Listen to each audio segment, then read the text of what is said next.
কৃষ্ণ ভজন হবে না। ওই কথা শুনে জগন্নাথের সিংহ দরজা ছেড়ে এবার রঘুনাথ গেলেন বাবা সেই পুরী ধামে। এত প্রসাদ পুরী ধামে ভক্তরা খেয়ে শেষ করতে পারে না।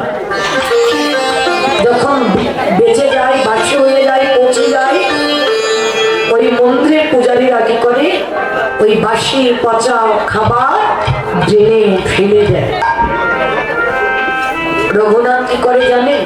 কৃষ্ণ ভজনটা কেমন দেখো, দুহাত পেতে আচল ভরে ওই ড্রেনের বাসি পচা খাবারগুলো আঁচলে তুলে দেয়। একটি বাসি পচা খাবার যখন ধোয়া হয়, ধুয়ে ধুয়ে ওখান থেকে কি বের হয় বা বলো, এক মুষ্টি কিন্তু মাঝি, এক মুষ্টি মাঝি ছাড়া ওই বাসি পচা খাবার থেকে কিন্তু কিচ্ছু বেরো হয় না। রঘুনাথ ধুয়ে ধুয়ে ধুয়ে ধুয়ে যখন ওই এক মুষ্টি মাঝি বেরো হয়, ওই মাঝিটুকু হাতে নিয়ে অন্তরে অন্তরে গৌরহরিকে স্মরণ করে